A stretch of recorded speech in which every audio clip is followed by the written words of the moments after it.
और मेरी बात जिसे बुरी लगे वो बच्चा ना हो, ये भी नहीं हो सकता।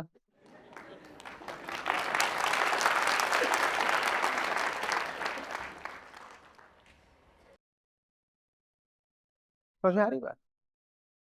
तो एक तरफ तो वो लोग गलत फहमी में हैं जो इंसान को सिर्फ उसकी देह बनाए हुए हैं, और दूसरी तरफ वो भी बराबर की गलत फहमी में हैं जो अपने आप को देह मानते हुए भी इक्वालिटी का राग अलापते हैं। आई एम माई बॉडी, वो दिन भर अपने आप को बॉडी की तरह ही सजाती संवारती है, बोलती है but I am an equal to all man. मैं बहुत तार्किक तरीके से पूछ रहा हूं, तुम अपने आप को सिर्फ देह मानती हो, तुम हर समय अपनी देह के ख्यालों में ही और देह की चिंता में ही डूबी रहती हो, और फिर तुम कह रही हो कि तुम पुरुषों के बराबर हो। अगर तुम देह हो तो पुरुष भी देह है। बताओ, स्त्री की देह और पुरुष की देह बराबर कैसे है क्या? नहीं। पैट्रियार्की सिर्फ तब पीछे हटेगी जब सबसे पहले हमारी चेतना का स्तर ऊंचा उठे। जब तक पुरुष पुरुष ही बना हुआ है और महिला महिला ही बनी हुई है, तब तक पैट्रियार्की बिल्कुल जायज व्यवस्था है भाई, चलेगी। हमें बुरी लगती हो पर चलेगी, हम मजबूर रहेंगे, हमें स्वीकार करना पड़ेगा, वो चलेगी।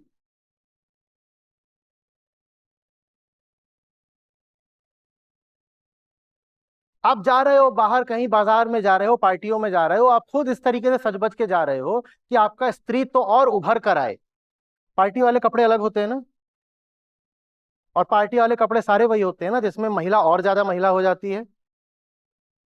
आप बोलते भी हो कि आप ऑफिस वगैरह जाते हो, वहां पे फिर भी आप साधारण कपड़े पहन लेते हो, पर जब आप पार्टी में जाते हो तो आप सुपर वुमन बन के जाते हो, अपने आप को सुपर सेक्सुअलाइज करके जाते हो कि नहीं जाते हो? अब उसके बाद अगर पुरुष आपको देह की तरह देख रहा है तो ये तो आप ही चाहते थे, वो तो आपकी इच्छा पूरी कर रहा है ना। पाखंड नहीं करना है हमें, जो चीज जैसी है वैसे स्वीकार करना है। जब तक स्त्री देह बनी हुई है तब तक पैट्रियार्की चलेगी। मैं नहीं कह रहा देह त्याग दो, कि ये देह थी और इसको त्याग दिया। देह त्यागी नहीं जाती, देह को उसकी जगह पे रखा जाता है। हर चीज की औकात होती है। Things are to be kept at their proper place. हाँ, मैं देह हूं, पर देह वैसे ही है जैसे कोई इंस्ट्रूमेंट। मैं अगर कार का ड्राइवर हूं तो देह कार है, वो मेरे उपयोग के लिए है, वो उपकरण है मेरा, वो मुझे मेरी मंजिल पर ले जाने के लिए है, वो पहचान नहीं है मेरी, वो सच्चाई नहीं है मेरी। कार का ड्राइवर इसलिए नहीं होता कि दिन रात कार की सेवा करता रहे। कार की थोड़ी बहुत सेवा निस्संदेह करी जाती है, पर कार का वाजिब उपयोग ये होता है कि वो आपको आपकी मंजिल तक पहुंचाए, और सेवा भी इसीलिए करी जाती है, और उतनी ही करी जाती है कि वो आपको आपकी मंजिल तक पहुंचा सके। कैसा लगेगा वो ड्राइवर जो कहे मेरा कार से रिश्ता ही यही है कि मैं या तो इसकी सर्विसिंग कराता हूं या फिर रिफ्यूलिंग। आपके पास एक कार है और वो सिर्फ दो जगह जाती है, या तो सर्विस स्टेशन या फ्यूल स्टेशन, तो कैसा लगेगा? कोई पूछे कार को लेके कहाँ गए, तो कहोगे सर्विस स्टेशन या फिर फ्यूल स्टेशन। तो कैसी है वो कार? ज्यादातर लोगों के लिए शरीर ऐसा ही होता है, उनका पूरा जीवन बस शरीर की सेवा में बीतता है, और शरीर से मेरा आशय सिर्फ नींद, प्यास, भोग आदि नहीं है।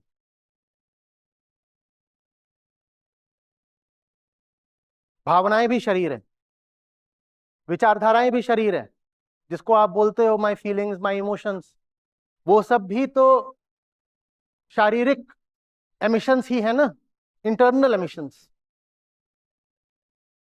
भीतर तमाम तरीके के हॉर्मोन्स, केमिकल्स उत्सर्जित होते रहते हैं, वही आपकी फीलिंग्स बन जाते हैं।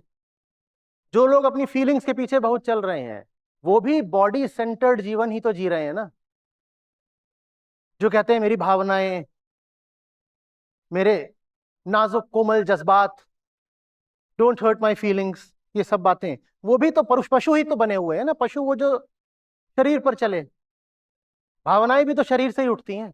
आप बोलते अरे मेरी नारी सुलभ कोमल भावनाएं, ये क्या बोल रहे हो तुम?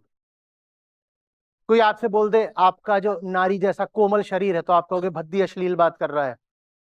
नारी के कोमल अंगों की बात करो तो बात अश्लील हो जाएगी, पर वही नारियां कहती है हमारी कोमल कोमल भावनाएं, तो वो बात अश्लील क्यों नहीं है? क्योंकि जो कोमल भावना है वो भी उसी कोमल शरीर से ही आ रही है। कोमल शरीर के कुछ रसायन हटा दो, सारी भावनाएं गायब हो जाएंगी। सारे इमोशंस का केमिकल बेसिस होता है। जब तक आप इन सब चीजों को पकड़े हुए हो तब तक पैट्रियार्की चलती रहेगी। शिक्षा से नहीं जानी है, साइंटिफिक एडवांसमेंट से नहीं जानी है, इकोनॉमिक एम्पावरमेंट से भी नहीं जानी है। एक बहुत अजीब चीज देखने को मिल रही है। बहुत बहुत शिक्षित महिलाएं, बहुत ज्यादा आधुनिक लड़कियां कहती हैं हमें ऐसे लड़के चाहिए जो हमारी केयर कर सकें। वो पूरी तरह एजुकेटेड है, मॉडर्न एडवांस सोसाइटीज में रह रही हैं, और कह रही हैं नहीं, हमको तो हाउसवाइफ का ट्रेडिशनल रोल चाहिए। ये एक नया ट्रेंड निकला है। बताओ, टेक्नोलॉजी ने, इकोनॉमी ने और मॉडर्निटी ने पैट्रियार्की को हरा दिया क्या? पैट्रियार्की नहीं हारेगी। आप होंगी बहुत मॉडर्न, आप तब भी अपना ट्रेडिशनल रोल ही निभाना चाहेंगी, क्योंकि उस ट्रेडिशनल रोल की सबसे पहले कोई वजह थी, और वजह थी देह। देह तो आज भी वही है ना। जब तक आप उस देह को पकड़ करके ही बैठी हुई हैं तब तक पैट्रियार्की चलेगी।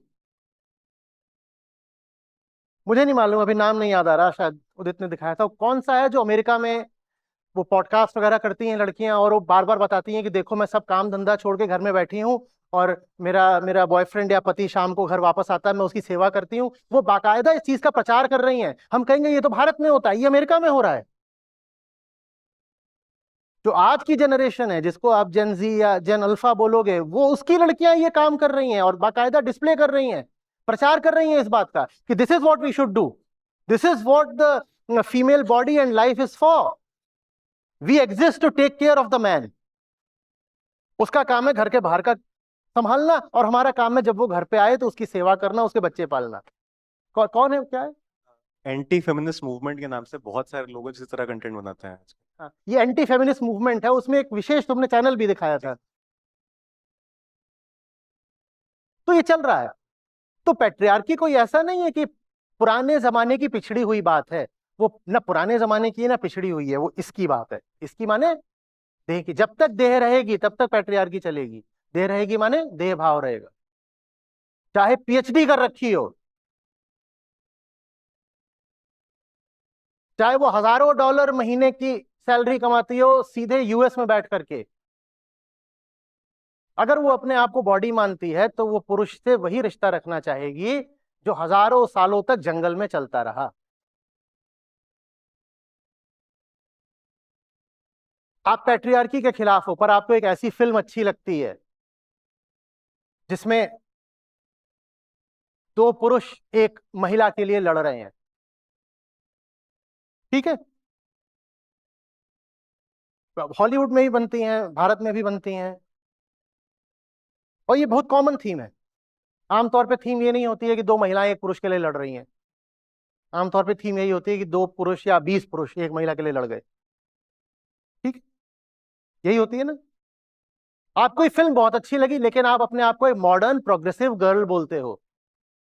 मैं मॉडर्न हूं और मैं प्रगतिशील हूं, मैं प्रोग्रेसिव हूं, लेकिन आपको ये फिल्म बहुत अच्छी लगी। ये आपको जो अच्छा लगा ये क्या है? ये आपको जंगल कायदा अच्छा लगा। ये जंगल में हुआ करता था कि जितने पुरुष होते थे वो आपस में लड़ाई करते थे, जितने नर होते थे उनमें जो जीत जाता था वो मादा से संभोग करता था, ताकि जो संतान पैदा हो वो एकदम मजबूत बलवान हो। The highest quality semen must impregnate the woman. आपको ये फिल्म बहुत अच्छी लगी। उदाहरण के लिए शाहरुख खान की डर, उसमें यही तो था, दो पुरुष एक स्त्री पर लगे हुए हैं। अभी फिल्म आई थी एनिमल, वो बहुतों को बहुत अच्छी लगी। उसमें जो स्त्री पुरुष का रिश्ता था वो पूरा जंगल का था, नाम ही एनिमल है। वो सीधे सीधे उसको बोल भी रहा है कि मैं तुझसे ब्याह इसलिए करना चाहता हूं क्योंकि तेरे हिप्स बहुत चौड़े हैं और तू बहुत अच्छे से मेरे बच्चों की अम्मा बनेगी। वो सीधे बोल रहा है उसको मुंह पर। लोग कह रहे वाह क्या बात है, मजा आ गया, मजा आ गया। उसके बाद तुम्हें यह भी कहना है कि मैं मॉडर्न हूं, प्रोग्रेसिव हूं, और पैट्रियार्की हाय हाय। पैट्रियार्की हाय हाय कैसे हो जाएगी? हो ही नहीं सकती। कैसे हो जाएगी? आप यहां बैठे हो, उदाहरण के लिए आप कद काठी में कभी किसी लड़के का मुकाबला नहीं कर पाने वाले, या कर सकते हो? नहीं कर पाए। सिर्फ एक जगह है जहां आप और कोई पुरुष बिल्कुल एक हो, वो कौन सी जगह है? कॉन्शियसनेस। पर ना आप अपने आप को कॉन्शियसनेस मानते, ना ये अपने आप को कॉन्शियसनेस मानते, तो कहां से इक्वालिटी आ जाएगी? जबरदस्ती का नारा लगा रखा है इक्वालिटी इक्वालिटी। रहना बॉडी है, चाहिए इक्वालिटी, नहीं हो सकता। फिर लड़के हंसते हैं, कहते हैं ये 5 फुटिया, ये इक्वल है हमारी। किस तरीके से इक्वल है? हाँ वो इक्वल हो सकती है, उसको नोबेल प्राइज मिल सकता है, वो इक्वल हो सकती है। पर तुम कहो बॉक्सिंग में तुम्हारी इक्वल हो, तो नहीं हो सकती। हाँ वो साइंस में इक्वल हो सकती है, वो मैथ्स में भी इक्वल हो सकती है, वो दुनिया के हर उस काम में इक्वल हो सकती है जहां मनुष्य देह नहीं चेतना है। वो बिल्कुल इक्वल है, वो मोर देन इक्वल भी हो सकती है, तुमसे कहीं आगे भी निकल सकती है।